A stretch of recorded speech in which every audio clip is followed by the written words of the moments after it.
प्रभु मानसिक भाव को बहुत जल्दी स्वीकार करते हैं। एक आचार्य चरण से किसी ने बहुत ही कंजूस स्वभाव के थे, तो उन्होंने पूछा कि देखो प्रगट सेवा में तुम पैसा खर्चा नहीं कर पाएंगे, किसी किसी का पैसे में बहुत मोह होता है, पर सत्संग में सुना है कि सेवा से भगवान बहुत जल्दी रीझ जाते हैं। सेवा करने का भाव है पर पैसा ना खर्चा हो, ऐसी कोई सेवा बताओ। तो ऐसी सेवा तो मानसिक सेवा ही है।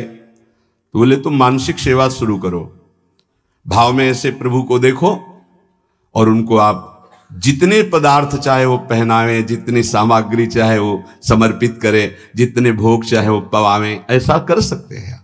उसको बहुत अच्छा लगा। कंजूस स्वभाव का था पर कहीं ना कहीं सत्संग से भाव आ गया था।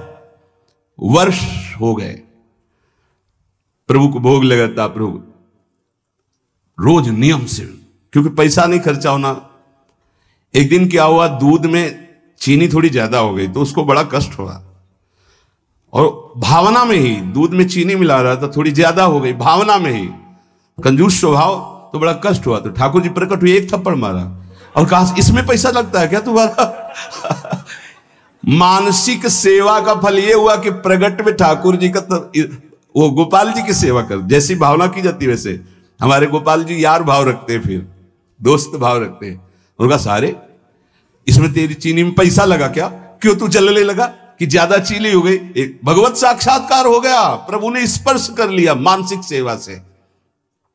मानसिक सेवा का बड़ा प्रभाव, प्रगट में भी उसका प्रभाव झलक जाता है। पूज्यपाद श्री रघुनाथ दास गोस्वामी राधा कुंड में, जिनकी समाधि विराजमान है, राधा कुंड में विराजमान थे। स्वास्थ्य गड़बड़ हुआ तो श्री वल्लभाचार्य जी के निज वैद्य गए। समस्त ब्रजवासी जन थे, बाबा सैया पे पड़े हुए थे, बड़ा कष्ट था शरीर में। बड़े बड़े महापुरुषों को कष्ट शारीरिक देखे गए, वो क्या लीला है ठाकुर जी जाने। वो अपने भक्तों का कष्ट लेते हैं या प्रारब्ध भोग होता है या भगवान का विधान होता है, इसका निर्णय भगवान जाने। निर्णय नहीं किया जा सकता, क्योंकि अगर प्रारब्ध की तरफ देखें तो जब भगवान को समर्पित हो गए तो संचित प्रारब्ध और क्रियमाण इतने बलवान नहीं होते कि भगवान के भक्त को पीड़ा पहुंचा सके। ये भी सिद्धांत समझ में नहीं आता। भगवान अपने भक्त को कष्ट देते हैं, ये भी सिद्धांत समझ में नहीं आता, क्योंकि इतने वात्सल्य समुद्र हैं, वो जन को सुख देते हैं, कष्ट क्यों देंगे। अब वो भक्तों का अपने कष्ट ले लेते हैं, ये थोड़ा समझ में आता है कि जो सिद्ध महापुरुष होते हैं वो अपने निज जनों को स्वस्थ और सुखपूर्वक भजन में लगे रहे, इसलिए वो ऐसा। क्योंकि हमें यह समझ में नहीं आता कि इनका कोई प्रारब्ध होगा, क्योंकि वो प्रारब्ध भस्म करने की सामर्थ्य वाले महापुरुषों के शरीरों को कोई प्रारब्ध दंड दे सके, ऐसा समझ में नहीं आता। भगवान को जो समर्पित हो गया, पीछे एक बार सत्संग में ध्यान कीजिए, सुनाया गया था कि नाम जापक में इतनी अपार सामर्थ्य है, वो प्रारब्ध को भस्म कर देता है। प्रारब्ध स्वतः ही नष्ट हो जाता है। कोई बहुत प्रबल प्रारब्ध हुआ तो वो भी उनकी अनुमति से उनके पास आता है, वो स्वीकार करना चाहे तो आएगा, अन्यथा वो भी भस्म हो जाएगा। बड़े बड़े महापुरुषों के जीवन में कष्ट, थोड़ा भेद खुलता है भाई जी के पावन चरित्र को पढ़ के, कि जब भाई जी को बहुत पीड़ा गुदाद्वार में और बार बार ऑपरेशन, फिर भी ठीक नहीं और भर्ती, तो बाबा को बड़ी पीड़ा हुई कि ऐसा क्या प्रारब्ध भाई जी का। तो श्री कृष्ण चंद्र जो प्रगट भय और राधा बाबा से कहा आपका प्रारब्ध है, भाई जी का प्रारब्ध नहीं। बाबा को पता चला है मेरा प्रारब्ध है, तो सीधे भाई जी के पास गए, बोले अच्छी बात नहीं है, आपने ऐसा क्यों किया। बोले क्या, बोले आपने मेरा प्रारब्ध क्यों ले लिया। अरे बोले व्यर्थ की बातें क्यों करते हो। बोले आप बहाना नहीं चलेगा, स्वयं ये परम तत्व से बताई गई बात है, ये किसी और की बात नहीं, उन्होंने बताया कि तुम्हारा प्रारब्ध है। उनका बाबा हमको इससे कोई फर्क नहीं पड़ता, और आपकी जो अनुष्ठान पद्धति इसमें फर्क पड़ जाता, इसीलिए प्रभु की इच्छा से इसको। तो ये बात समझ जाती कि बड़े बड़े महापुरुष अपने जनों का ऐसा लीला पूर्वक स्वेग नहीं, ऐसे जो ब्रह्म स्वरूप महापुरुष हैं उनका क्या प्रारब्ध है। आकर नाड़ी पकड़ी, मानसिक सेवा की आपको बात बता रहे। पूज्य श्री रघुनाथ दास गोस्वामी जी की नाड़ी पकड़ी, कहा आपने कढ़ी चावल ये प्रसाद ज्यादा पा लिया, किसी में आता है खीर ज्यादा पा लिया। ब्रजवासियों ने कहा है वैद्य जी संभाल के बोलिए, जब से बाबा ब्रज में आए नियम है और हमारी वाणी जी में लिखा है, ब्रज का तक्र और लोन, नमक और मठा के सिवा कुछ जीवन में नहीं पिया बाबा श्री रघुनाथ दास गोस्वामी महाराज। ऐसे महापुरुष ब्रज का तक्रलोन ब्रज को लियो परस्यो नहीं कछुआन, तक्रलोन ब्रज को लियो परस्यो नहीं कछुआन, नमक और मठा के सिवा कुछ नहीं। तो उनका हम वैदिकी छोड़ देंगे। अगर इनके उदर में अभिवमन करवाओ और कढ़ी चावल या खीर कहीं कहीं आता, अगर ना निकले तो हम वैदिकी छोड़ देंगे। हम नाड़ी पकड़ के कहते इन्होंने पाया है। तो सबको लगा क्या एकांत में ऐसा भी होता है क्या कि बाहर से नमक मठा और अंदर, तो हंस पड़े पूज्य श्री रघुनाथ दास को, बोले जिस देश के हम प्रसाद को पाया उसी देश के तुम वैद्य हो। अर्थात साधारण ने लीला में प्रवेश पाए, आचार्य चरण के वैद्य थे। तो वैद्य जी हंस दिए। तब सबको पता चला कि मानसिक में जो भोग लगाया था वो पाया, तो प्रगट में उसका प्रभाव। अगर हम थोड़ा भी मानसिक भाव अपने ठाकुर जी के समीप करने लगे तो बहुत जल्दी लाभ प्राप्त हो जाए। 5 मिनट का है, जो नित्य सेवा में लगे उनका तो मानसिक भाव बनता ही है, उनको बनाने की जरूरत नहीं, अपने आप बनेगा। प्रगट सेवा का प्रभाव है। तो जैसे आप लोग घर गृहस्थी में हैं तो 5 मिनट 10 मिनट बैठ करके थोड़ा भोग लगाना सीखे, मानसिक भोग लगाना सीखे, मानसिक सेवा करना सीखे। जैसे मानसिक भोग लगाने में है, आप ऐसे भावना कीजिए सामने प्रिया प्रीतम विराजमान है, सुंदर चौकी जो चांदी के कवर से मड़ी हुई, पैसा लगेगा क्या, चांदी के कवर से मड़ी, सोने की बड़ी थाल है, छोटी छोटी कटोरियों, एक में कढ़ी, एक में ये अमुक अमुक, जितने पदार्थ चाहो ध्यान कर करके, इसमें गुजिया, ये गुलाब जामुन, ये सब पदार्थ, और फिर अपने हाथ से पवारे, प्रियाजू को पवारे, फिर लालजू को पवारे। जब लालजू की तरफ कर रहे तो हमारा हाथ पकड़ के प्रियाजू की तरफ, वो उनकी तरफ, प्रेम का ऐसा खूब आनंद लूटो। 5 मिनट अगर शुरू कर दोगे तो जन्म जन्मांतरों की मलिनता नष्ट हो जाएगी। पर यह मानसिक सेवा अपवित्र हृदय से नहीं हो सकती, ध्यान रखना। तुमको सूक्ष्म बात बता रहे हैं, अगर आप अपवित्र हृदय वाले हो तो तत्काल आपके मानसिक में ही मन गंदी बातें फेंक देगा, इष्ट के प्रति फेंक देगा। आप घबरा मत जाना। ये कई प्रश्न ऐसे एकांत में किए गए, इसलिए बहुत सावधान। अपवित्र हृदय होने के कारण जब आप श्यामा श्याम को मानसिक सेवा, तो वो गंदी बात फेंकेगा, बिल्कुल घबराना नहीं, वो गंदगी निकल, वो भले श्यामा श्याम के प्रति ही फेंके, आप डरना नहीं कि अरे अब तो हमको नरक मिलेगा, मैं बहुत पापी हूं, कुछ नहीं। ये गंदगी की एक वृत्ति है जो निकल रही है बाहर। आप अपने निष्ठा में बिल्कुल रहे, वो आप नहीं है, वो गंदगी है जो अंदर भरी हुई है। इस बात को बैठा लोगे तो विचलित नहीं होगे, नहीं बहुत से विचलित हो जाते हैं। एक ने कहा कि मैं विश्व का सबसे बड़ा पापी हूं, बड़ा पवित्र हृदय वाला है, मैं बहुत पापी हूं, मैं प्रिया प्रीतम को जब सेवा में तो मेरा मन ऐसा ऐसा, तो उनका कोई बात नहीं। अरे ये मन गंदा है तो जहां जाएगा वहां दुर्गंध है, तो आप अच्छी जगह जाओगे तो दुर्गंध ही वो फैलाएगा। ये दुर्गंधी युक्त मन की वृत्तियां हैं, घबराने की जरूरत नहीं है। आप जब भजन में बैठेंगे, मानसिक सेवा में बैठेंगे, बिल्कुल खुली बात सुन लीजिए, ये गुरुदेव पर, इष्ट देव पर सीधे गंदगी फेंकेगा। आपको बिल्कुल घबराना नहीं, कोई अपराध नहीं, कोई पाप नहीं। आप अपनी सेवा में, बहुत गंदा है ये, आप भोग लगाओगे वहीं वो गंदी बात रखेगा, वहीं गंदगी फैला देगा, वो भोग लगाने ही नहीं देगा। आप देखना, अगर आपका हृदय मलिन है, अभी पवित्र नहीं हुआ, तो ये उपद्रव रच देगा। आपको बिल्कुल नहीं घबराना, बार बार शांत होना है। आपको बार बार वही अपनी चेष्टा करनी, मैं भोग लगा रहा हूं प्रिया प्रीतम।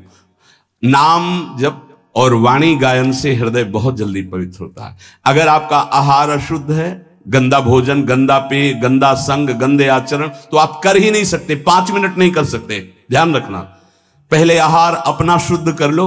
ये गंदे पेय जैसे शराब आदि है, मांस आदि है, ये सब गंदे हैं, इनको खाने से हृदय मलिन हो जाता है। एक बार कदम गंदगी से निकाल दिए तो दोबारा भाइयों मत रखना, क्योंकि ये जीवन बड़ा अमूल्य है। हृदय गंदा हुआ तो एक बार चढ़कर परमार्थ की तरफ से उतरने पर दोबारा चढ़ने का रास्ता ये माया नहीं देती। बहुत सावधान। 5 मिनट में तुम्हें जो प्राप्त होगा 24 घंटे साधन करने पर नहीं प्राप्त होगा, ध्यान रखना। इतना प्रभाव है मानसिक सेवा का। इसलिए कभी हम मानसिक सेवा का आदेश नहीं करते कि घबरा जाओगे, मन गंदगी फेंकेगा। आप प्रगट सेवा में लगे तो मानसिक सेवा में प्रवेश हो। पर हम फिर लगने लगा कि साहस बनाना चाहिए, 5 मिनट आप ऐसा करें। जैसे अपने लोग जब एकांत शांत समय होता है तो शांत बैठ गए और सेवा प्रारंभ हो गई। ऐसी सेवा प्रारंभ करो। क्या जाता है, सुंदर कुंज सजाया, सुंदर फूलों के गुच्छे टांग दिए, सुंदर सैया सजाई, देख रहे हैं निकुंज से गलवैया दिए, पिया प्रीतम आए और हमारी तब मुस्कुरा करके देखे, सेवा स्वीकार की, उस पर बैठ गए। अब जो मन आवे सो करो, मन आवे नाचो, मन आवे गावे, मन आवे भोग लगाओ, मन आवे उनको उनकी लीला सुना रहे, उनका श्रृंगार कर रहे हैं, उनके आगे नृत्य कर रहे, गा रहे। देखना, अगर रोना ना आ जाए तो कहना, आनंद की उमगन आ जाएगी, 1 पैसा नहीं लगता इसमें। और प्रगट सेवा का सही माने में फल आएगा तो मानसिक सेवा सिद्ध हो जाएगी। फिर आपको ऐसा नहीं लगेगा मैं भावना कर रहा हूं, साक्षात दिखाई देंगे प्रिया प्रीतम आ रहे।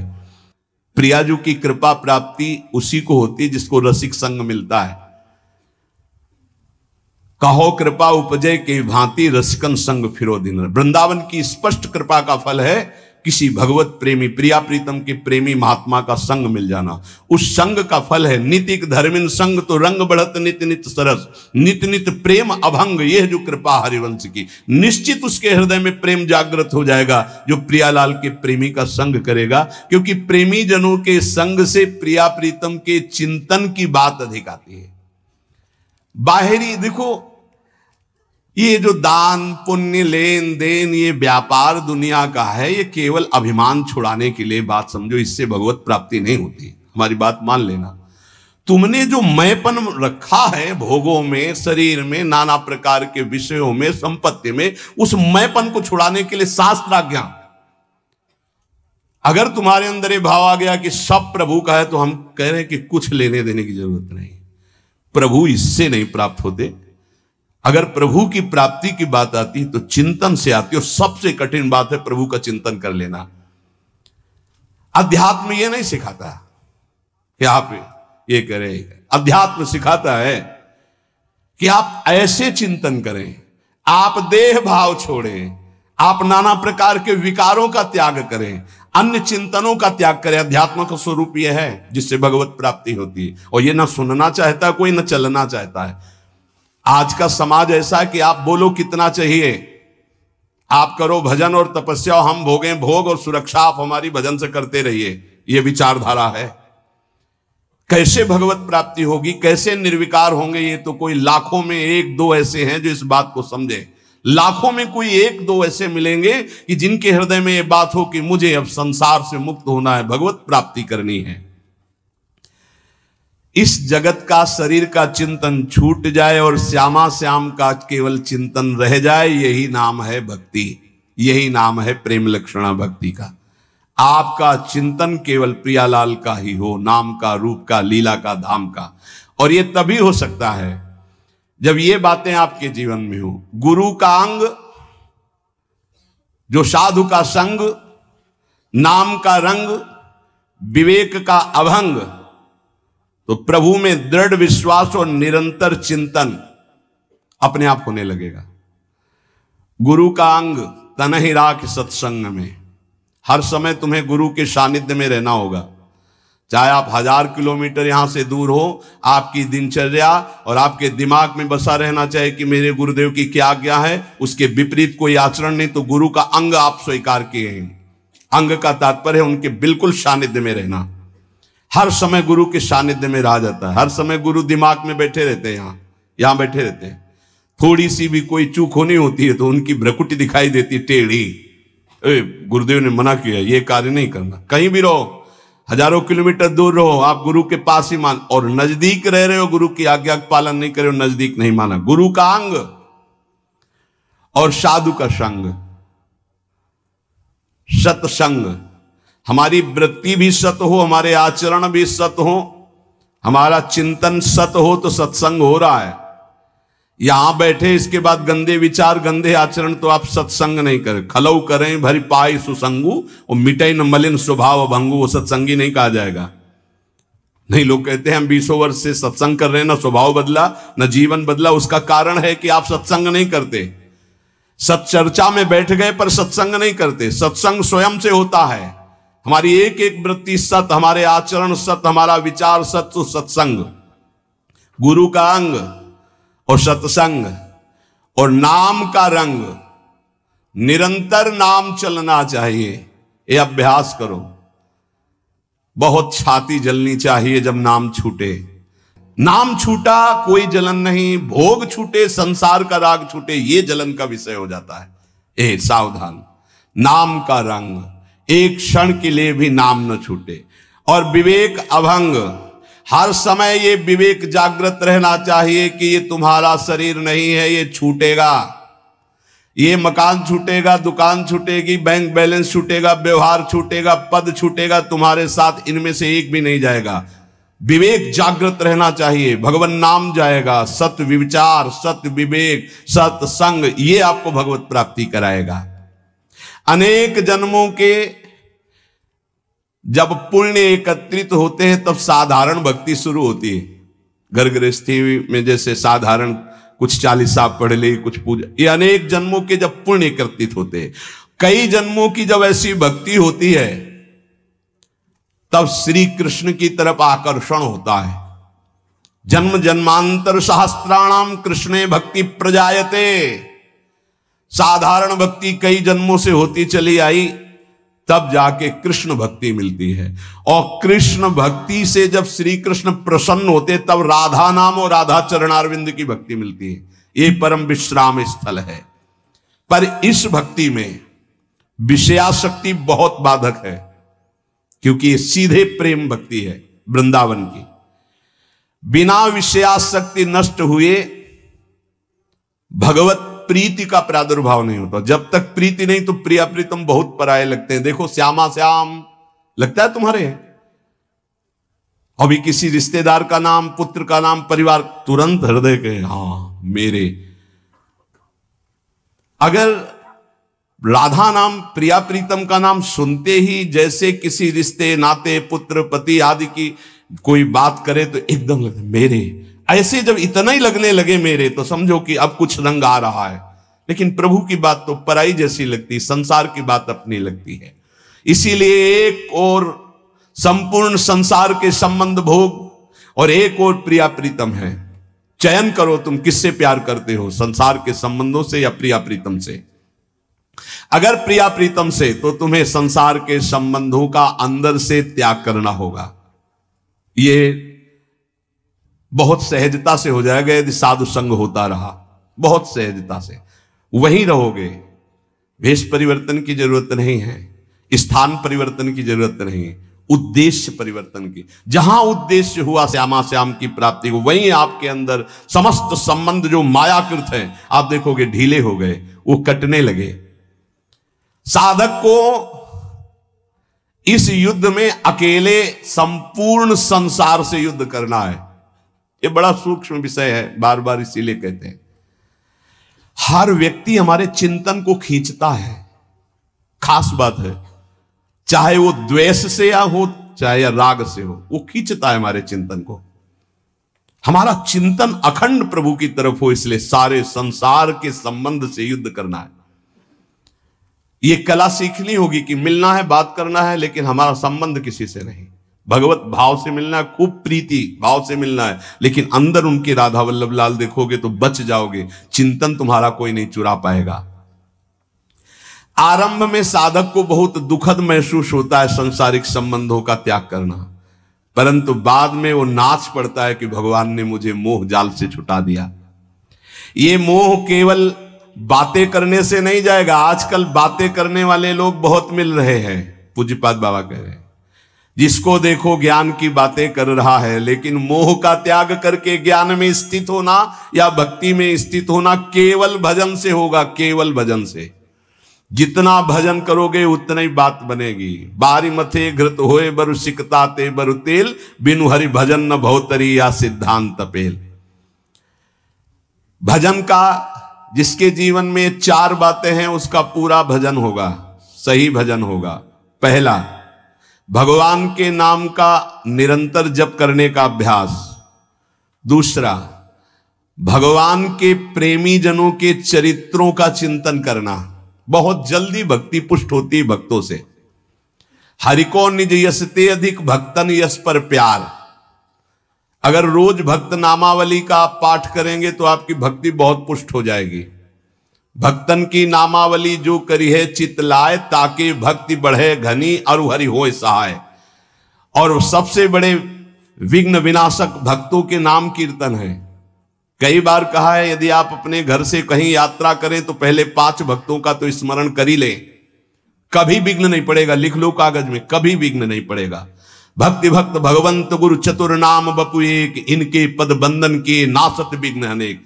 पहले धैर्य रखो। जब आप वाहन पे बैठने जा रहे हो घर से बाहर तो पहले 5 भक्तों, किसी 5 भक्त का स्मरण कर लो, कुछ याद कर लो भक्तों के नाम। ये जीवन की बहुत अमूल्य धन है। 5 भक्त, प्रहलाद नारद पराशर पुंडरीक व्यास अम्बरीश सुख सौनक भीष्म दाल भ्यान रुक्मांगद अर्जुन वशिष्ठ विभीषण आदि। ऐसे तुम्हें याद नहीं है तो ऐसे नागरीदास जी की जय, हरिवंश महाप्रभु की जय, स्वामी हरिदास जी की जय, बिहारिन देव जी की जय, सेवक जी महाराज की जय, ध्रुवदास जी की जय, वृंदावन दास जी की। जो भक्त याद आवे 5 भक्तों का याद। भक्त नामावली जो रोज पाठ करता है उसके हृदय में घनीभूत भक्ति, ठोस भक्ति, जिसमें कोई विकार ना प्रवेश कर पावे, क्या जाता है। हमें लगता है अगर ध्रुवदास जी कृत 42 लीला में जो भक्त नामावली सब महान भक्तों के नाम है 30 मिनट में हो जाएगी, जल्दी से करोगे तो 7-8 मिनट में श्री भगवत रसिक जी द्वारा की हुई भक्त नामावली हो जाती है अगर रफ्तार से करो। हम सो इन साधुन सो। तो हमें जीवन जब भक्ति में बनाना है तो पहला नाम जब प्रभु का, दूसरा भक्तों के चरित्र, भक्तों के नाम। हरिको निज यस्ते अधिक भक्तन यश पर प्यार, ये बात समझ लीजिए। कुछ भक्तों की नामावली सबको रोज करनी चाहिए। अपने यहां भगवत कृपा से श्रृंगार के बाद रोज होती भक्त नामावली, सबको करना चाहिए। अगर बड़ी नामावली करनी हो तो ध्रुवदास जी का, छोटी नामावली तो भगवत रसिक जी ने 7-8 मिनट में हो जाती है। तीसरा, अपने आराध्य देव को ध्यान में रखते हुए चलना फिरना उठना बैठना। ये जो बिहारी जी का रूप है, जो राधा वल्लभ जी का रूप है, राधा रमण जी का रूप है, ये किसी मूर्तिकार ने नहीं बनाया, स्वयं प्रभु प्रकट हुए हैं प्रिया प्रीतम से। बार बार आदेश भी आचार्य चरण कहते राधा वल्लभ लाल को हृदय ध्यान मुख नाम। तो ये छवि विराजमान कर लो अपने मानस पटल पर। राधा वल्लभ जी को बार बार देखो और फिर वो आप मानस पटल पे विराजमान करो। तीसरा, अपने इष्ट का ध्यान करने का अभ्यास।